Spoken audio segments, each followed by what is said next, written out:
माझे प्रिय बंधूंनो आणि भगिनींनो, आपण आपलं जे मागचं जे व्हिडिओ होता त्याच्यामध्ये आपण जे पवित्र ग्रंथ आहे कुराण मजीद, त्याच्यामधलं जे दुसरा अध्याय आहे सूरे बकरा, तर त्याचे काही श्लोक, त्यांचा अर्थ आणि त्याच्यामधला संदेश समजण्याचा प्रयत्न केला होता.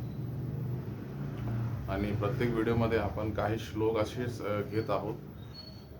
तर आपण जे मागचा व्हिडिओ होता त्याच्यामध्ये सूरे बकरा जे आहे दुसऱ्या क्रमांकाचा अध्याय आहे, तर त्याच्यामधलं श्लोक क्रमांक 91, 92 आणि 93 बघितलं होता. तर आपण हे बघितलं होतं की श्लोक क्रमांक जे 91 आहे त्याच्यामध्ये आपण हे शिकलो की जे सत्य असतं ते ओळखूनही त्याला नाकारणे हे सर्वात मोठं नुकसान आहे. आणि मग श्लोक क्रमांक जे 92 आहे, तर त्याच्यामध्ये आपण बघितलं होतं की जसं मूसा अलैहिस्सलामला पैगंबर मानणाऱ्या लोकांनी जे वासरं आहे त्याची उपासना सुरू केली होती, त्याचप्रमाणे आजचं जर बघितलं आपण तर आजचे जे वासरं आहेत ते काय आहे, म्हणजे लोक काय करतात, जे पैसा आहे पैशाची पूजा करतात, त्याच्यानंतर जे प्रतिष्ठा आहे त्याची पूजा करतात, म्हणजे त्याच्या मागे धावतात. आणि जे आपली नफ्स आहे तर त्याच्या मागे सुद्धा धावतात किंवा त्याची पूजा करतात. म्हणजे आपली जी इच्छा असतात तर त्या इच्छांना पूर्ण करण्यामागे आपली धावपळ चालू असते. तर हे पैसा असो किंवा प्रतिष्ठा असो किंवा इच्छा असो, हे आजचे वासरे आहेत ज्याची उपासना आपण न कळता करतो. हे आपण मागच्या व्हिडिओमध्ये बघितलं होतं. आता आपल्याला आजचं जे व्हिडिओ आहे तर त्याच्यामध्ये आपल्याला श्लोक क्रमांक जे 94 आहे, 95, 96 आणि 97 बघायचं आहे. तर जे श्लोक क्रमांक 94 आहे त्याच्याबद्दल जर आपण बघितलं तर त्याचा अर्थ असा होतो की हे नबी सांगा, म्हणजे पैगंबर मोहम्मद जे आहे सल्लल्लाहु अलैहि वसल्लम त्यांना सांगण्यात आलं, जर अल्लाहकडे परलोकाचे घर फक्त तुमच्यासाठी आहे, म्हणजे इथे जे बनी इस्राईल होते किंवा यहुदी लोक होते त्यांना संबोधित केलेलं आहे. कारण हे लोक काय म्हणायचे की जे स्वर्ग आहे किंवा परलोकाचं जे घर आहे ते म्हणायचे की ते फक्त त्यांच्यासाठी आहे, आणि बाकीचे जे धर्मांचे लोक आहेत किंवा बाकी जे लोक आहेत ते नरकात जाणार आहे किंवा त्यांच्यासाठी परलोकाचं घर नाही. तर इथे त्यांना असं म्हणण्यात आलं की जर अल्लाहकडे परलोकाचे घर जे आहे फक्त तुमच्यासाठी आहे आणि इतर लोकांसाठी नाही, तर तुम्ही जर खरे असाल तर मरणाची इच्छा करा. कारण हे लोक जे होते ते जीवनाला खूप जपायचे, त्यांना जीवनाशी खूप प्रेम होतं, आणि हे लोक मरण्याशी आणि मृत्यूशी खूप घाबरायचे. आणि हे सरळ आहे की ज्यांना या जगाशी प्रेम असतं किंवा पैशाशी, प्रतिष्ठेशी, इच्छांशी प्रेम असतं, तर तो व्यक्ती काय करतो, मृत्यूला नाकारतो किंवा मृत्यूपासून घाबरतो, आणि कधीच तो मरण्याची इच्छा किंवा म्हणजे असा विचार त्याच्या डोक्यात आणत नाही. तर या लोकांबद्दल असं म्हटलेलं आहे की हे लोक काय करायचे,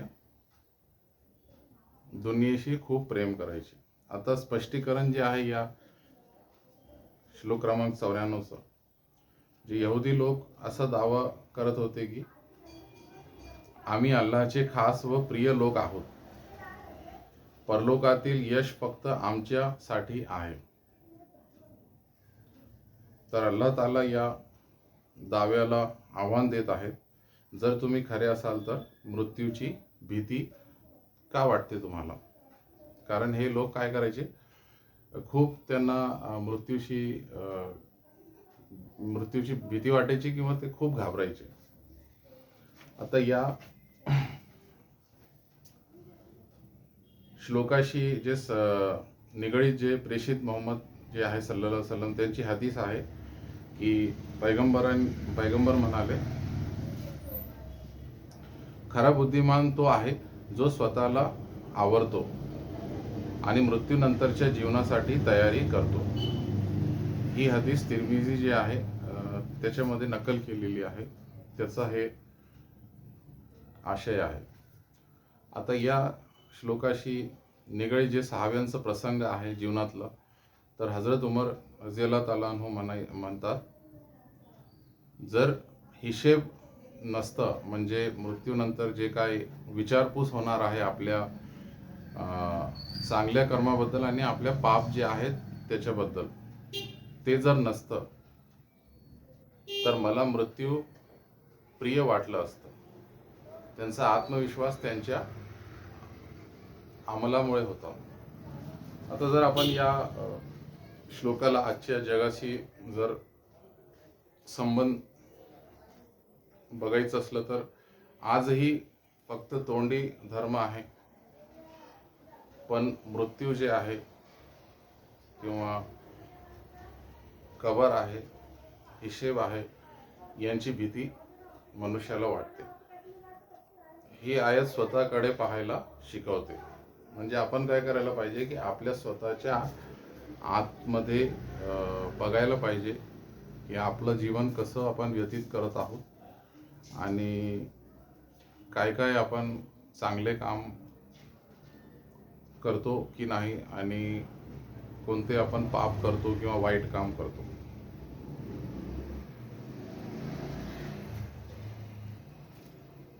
त्याच्यानंतर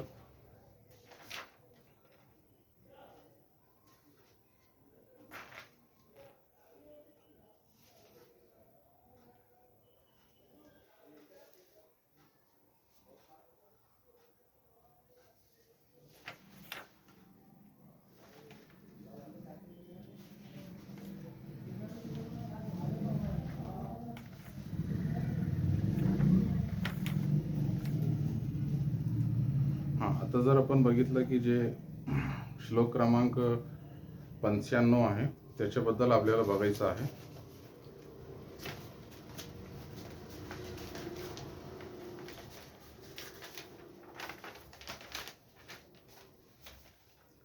तर त्याचा मराठीत अर्थ असा होतो 95 श्लोकाचा,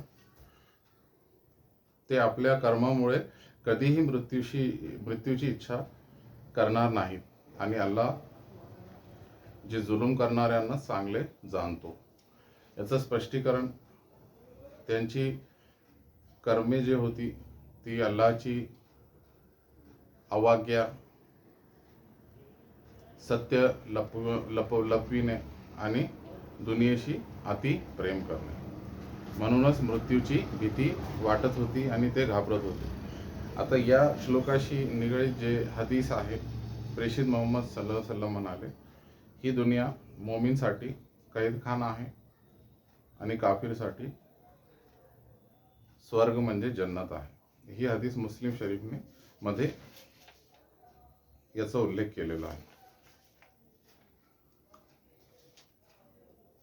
आता या श्लोकाशी जे सहाव्यांच्या जीवनातील जे प्रसंग आहेत, तर हजरत बिलाल जे आहेत रझियल्लाहु ताला अन्हु शेवटच्या क्षणी म्हणाले, उद्या मी माझ्या प्रिय प्रेषित मोहम्मद सल्लल्लाहु अलैहि वसल्लम यांना भेटणार आहे. आजच्या जगाशी आता जर आपण या श्लोकाचा संबंध जर बघितलं तर आज पापात बुडालेला माणूस मृत्यू विसरू इच्छितो आणि जे तौबा आहे त्याला टाळतो. ही आयत कर्म सुधारण्याचा संदेश देते की आपण जेवढं शक्य आहे तेवढं पाप जे आहे ते टाळावे आणि चांगले कर्म करावे. आता श्लोक क्रमांक 96 जे आहे त्याचा अर्थ होतो, तुम्ही त्यांना जीवनाबद्दल सर्वात जास्त लोभी पाहाल, अगदी मुश्रिकांपेक्षाही अधिक.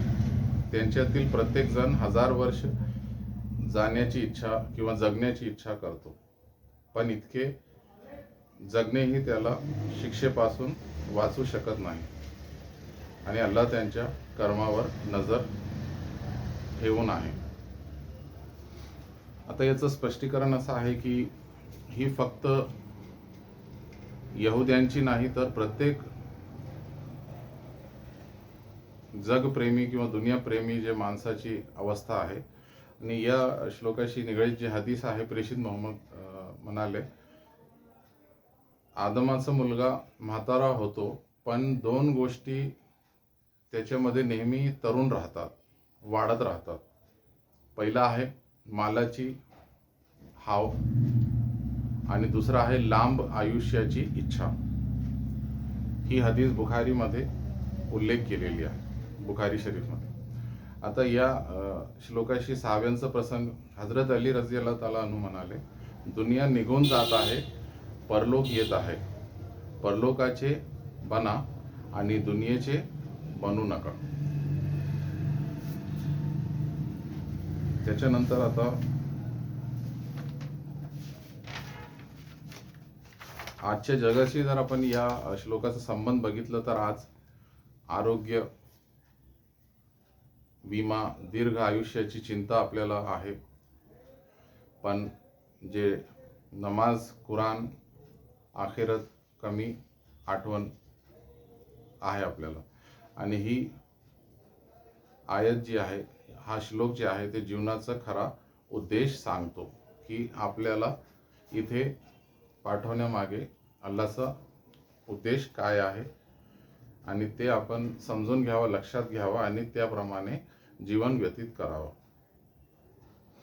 आता आजसाठी त्याच्यानंतर आता आपल्याला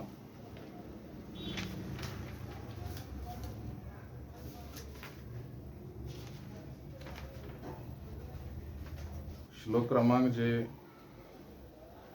97 आहे, शेवटचा श्लोक आजच्या व्हिडिओचा, ते पाहायचं आहे. त्याचा अर्थ असा आहे की हे नबी सांगा, जो कोणी जिब्राईलचा शत्रू आहे तर त्याने जाणून घ्यावे की जिब्राईलनेच अल्लाहच्या आदेशाने हा कुराण तुमच्या हृदयावर, म्हणजे प्रेषित मोहम्मदच्या हृदयावर उतरवला आहे. तो आधीच्या ग्रंथांची पुष्टी करणारा आहे.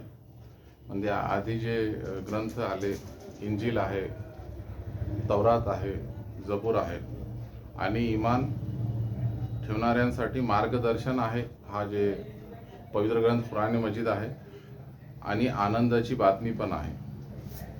आता या श्लोकामागे जे पार्श्वभूमी व स्पष्टीकरण याचं काय आहे, काही यहुदी असे म्हणत होते,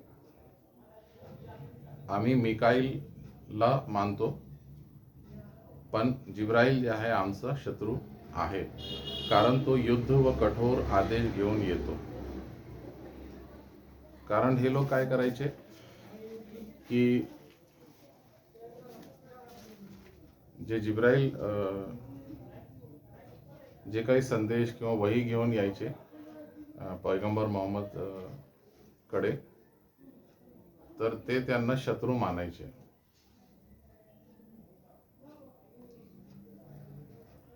तर अल्लाह ताला यांनी स्पष्ट केले, सर्वश्रेष्ठ अल्लाहने त्यांना स्पष्ट केले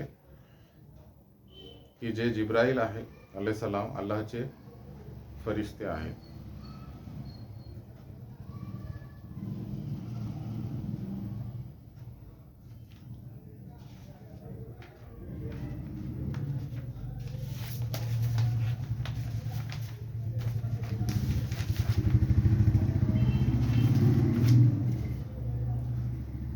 आता हे स्वतःहून काहीही आणत नाही.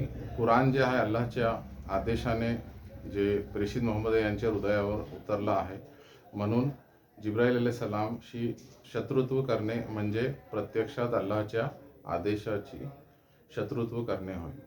आता या श्लोकाशी निगडीत जे हदीस आहे, प्रेषित मोहम्मद म्हणाले, जो अल्लाहचा, त्यांच्या फरिश्त्यांचा, त्यांच्या रसूलांचा, जिब्राईल आणि मिकाईलचा शत्रू आहे, तर अल्लाह अशा नकार देणाऱ्यांचा शत्रू आहे. ही हदीस बुखारी शरीफ आणि मुस्लिम शरीफमध्ये उल्लेख केलेली आहे. आता या श्लोकाशी सहाव्यांचा प्रसंग, हजरत अब्दुल्ला बिन सलाम रहमत रझियल्लाहु ताला अन्हु, जे पूर्वी यहुदी विद्वान होते, नंतर त्यांनी इस्लाम स्वीकारले, तर इस्लाम स्वीकारल्यानंतर म्हणाले, आम्हाला जिब्राईल अलैहिस्सलाम आवडत नव्हते, कारण ते सत्य घेऊन यायचे आणि ते सत्य आमच्या इच्छांच्या विरुद्ध होते. तर इस्लाम स्वीकारल्यानंतर त्यांना उमगले की जिब्राईल अलैहिस्सलाम हे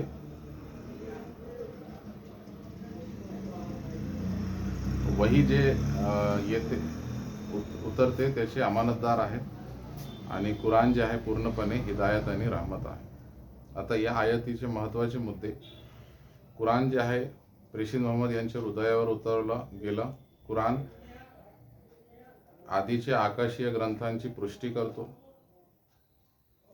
इमानदारांसाठी मार्गदर्शन आहे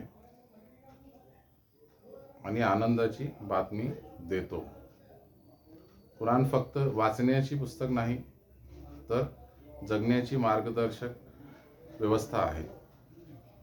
आता आजच्या जगाशी जर संबंध आपण बघितला या श्लोकाचा, तर आजही अनेक लोक संदेशाकडे दुर्लक्ष करून संदेश आणणाऱ्यावर आक्षेप घेतात.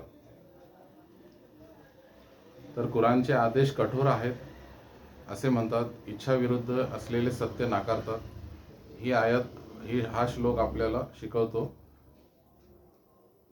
दोष धर्मात नसतो, आपल्या मनोवृत्तीत असतो. जो मन उघडून कुराण स्वीकारतो त्याच्यासाठी तो मार्गदर्शन पण आहे, अंत शांती आहे आणि यशाची खुशखबर पण आहे. तर आजचा संदेश, अल्लाहचा संदेश मनापासून स्वीकारा. फरिश्ते व रसूल हे सर्व अल्लाहच्या आदेशाचे पालन करणारे आहेत. कुराण नाकारणे म्हणजे स्वतःच्या आखिरतची नुकसान करणे. कुराण वाचण्यासाठीच नाही, तर मानण्यासाठी आणि आचरणात आणण्यासाठी आहे. तर आजसाठी एकत्रित संदेश आहे की फक्त दावा पुरेसा नाही, अमल जे आहे, कर्म महत्त्वाचे आहेत. मृत्यू टाळायचं नाही, त्यासाठी तयारी करायची. यश लांब आयुष्यात नाही, तर अल्लाहला प्रसन्न करणाऱ्या आयुष्यात आहे. तर हे काही गोष्टी होते जे या श्लोकांमध्ये दिलेले आहेत. आता पुढचे जे श्लोक आहे आणि त्यांचा अर्थ आणि संदेश आपण पुढच्या व्हिडिओमध्ये पाहू. आज आपण इथे थांबू.